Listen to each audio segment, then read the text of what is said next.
അവർക്ക് നൽകുന്ന നിർദ്ദേശങ്ങൾ അനുസരിക്കണം. ആ ഭാഗത്ത് എവിടെയോ കടുവയുണ്ട്, അതല്ലേ ഉദ്യോഗസ്ഥർ പറയുന്നത്? സുജയ, തീർച്ചയായും ഈ ദൗത്യത്തിന് നേതൃത്വം കൊടുക്കുന്ന Begur range forest officer Ranjith Kumar നമ്മളോടൊപ്പം ചേരുകയാണ്. ഇപ്പോൾ ആ ഭാഗത്ത് ഡ്രോൺ ഉപയോഗിച്ചുള്ള പരിശോധന നടത്തുന്നുണ്ടല്ലേ? ഡ്രോൺ ഉപയോഗിച്ച് പരിശോധന നടത്തുന്നത് 2 RRT ടീം എത്തിയിട്ടുണ്ട്. നമുക്ക് കാണാൻ പറ്റിയ ഡ്രോൺ അതാണ് പറത്തുകൊണ്ടിരിക്കുന്നത്. അത് നിങ്ങൾക്ക് കാണാൻ പറ്റും, ഫോക്കസ് ചെയ്യാവുന്നതാണ്. തെർമൽ ഡ്രോൺ ആണോ? സാധാരണ തെർമൽ ഡ്രോണാണ്. നമുക്ക് മാക്സിമം കിട്ടുന്ന രീതിയിലാണ് ചെയ്തുകൊണ്ടിരിക്കുന്നത്. ഇവിടെ എവിടെയെങ്കിലും ഹൈഡ് ചെയ്തിട്ടുണ്ടെങ്കിൽ ഈ ലാൻഡ്സ്കേപ്പിൽ നമുക്ക് കണ്ടെത്താൻ പറ്റും.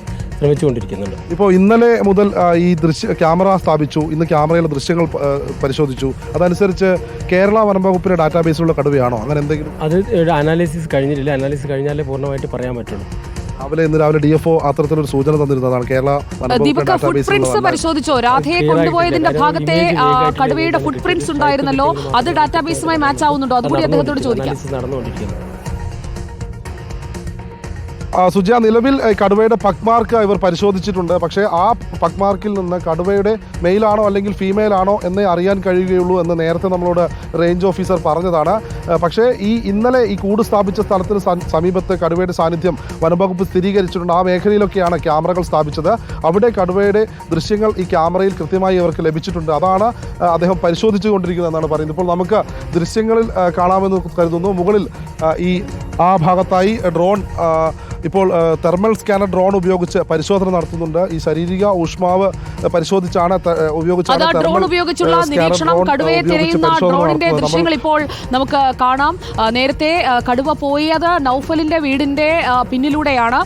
അപ്പോൾ ആ ഭാഗത്ത് എവിടെയെങ്കിലും കടുവയുണ്ടോ എന്നതറിയാൻ ഡ്രോൺ ഉപയോഗിച്ചുള്ള നിരീക്ഷണം നടത്തുകയാണ്. കടുവയെ കൂട്ടിലാക്കാനുള്ള ശ്രമമാണ് ഇതുവരെ നടന്നത്. നാട്ടുകാരുടെ വലിയ പ്രതിഷേധമാണ് ഇന്നത്തെ പകൽ മുഴുവൻ നമ്മൾ കണ്ടത്. അതാ കടുവയെ തിരയുന്നു ഡ്രോൺ. RRTക്കൊപ്പം ഡ്രോൺ ഉപയോഗിച്ചുള്ള പരിശോധനയും തുടരുകയാണ്. വനംവകുപ്പ് സ്ഥാപിച്ച 38 ക്യാമറയിലും പെടാതെ മറ്റൊരിടത്ത് നൌഫലിന്റെ വീടിനടുത്തേക്കാണ് എന്തായാലും കടുവ ഇപ്പോൾ വന്നിരിക്കുന്നത്.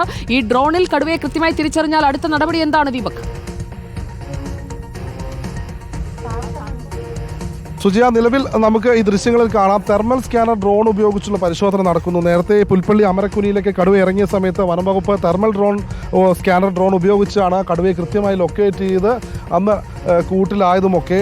നിലവിൽ ഇപ്പോൾ ആ മേഖലയിൽ, അതായത് നേരത്തെ നമ്മൾ ദൃശ്യങ്ങളിൽ കാണിച്ച ആ നൌഫലിൻ്റെ വീടിനോട് സമീപത്തുള്ള പ്രദേശത്ത് കടുവയെ കണ്ടു എന്ന് പറയുന്ന സ്ഥലത്തിന് മുകൾ ഭാഗത്തായാണ് ഇപ്പോൾ ഡ്രോൺ പരിശോധന നടത്തുന്നത്.